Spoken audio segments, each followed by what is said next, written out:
Double champion du monde de boxe thaïlandaise, Raphaël Yodra a décidé de courir 700 km de Lourdes à Paris en portant un flambeau.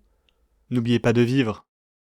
Au lendemain du convoi de la liberté, le 19 février, Raphaël est parti.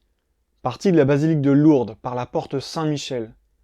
Raphaël devait initialement terminer sa course à Notre-Dame de Paris. Il est vrai que Notre-Dame de Paris, avec ses stigmates, est plus qu'un symbole pour le peuple français qui a souffert. Plus qu'un symbole, une véritable compassion, le fait de vivre ensemble nos souffrances propres. Raphaël n'a malheureusement pas reçu les autorisations pour porter la flamme à Notre-Dame. Il portera donc sa flamme au Sacré-Cœur. Dit comme cela, l'administration française, avec ses contradictions, en devient même prophétique. Raphaël rappelle dans son geste le mythe grec de Prométhée, qui aurait dérobé le feu de l'Olympe pour le donner aux hommes.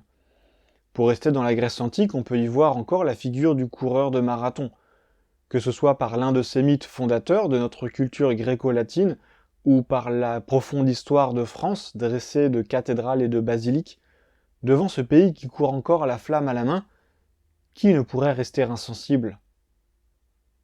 Et pourtant, l'événement est très peu médiatisé. Et là, on touche un gros problème.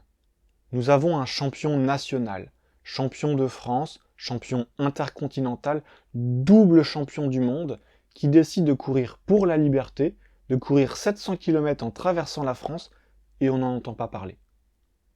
Déjà, physiquement, même moi, qui ai marché plus de 20 fois les 100 km qui relient Notre-Dame de Paris à Notre-Dame de Chartres, je sais que ce qu'il fait, je n'en suis pas physiquement capable. On parle de course en plus, pas seulement d'une marche. Ce qui se passe est historique, ne serait-ce que sur le plan sportif. Et cette course, elle a une cause, notre liberté. Il y a donc autant de raisons d'en parler.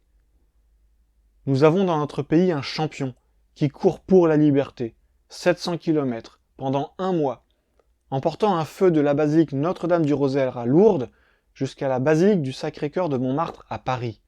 Et le silence est assourdissant. Je ne connais pas la foi de cet homme, mais je sais qu'il est un héros. Nous avons un héros auquel il faudra dédier une place, une rue, des bornes kilométriques. Et il n'y a que le silence. Et ce silence n'est pas la faute de je ne sais quel brouhaha médiatique, comme celui qui entoure la guerre en Ukraine. On parle bien d'une course à pied, ça prend du temps. Il est parti de Lourdes le 19 février, il y a déjà un mois. Les faits qui occupent l'espace médiatique aujourd'hui n'existaient pas quand il est parti. Raphaël arrivera demain à Paris le 19 mars. Ça fait un mois qu'il court.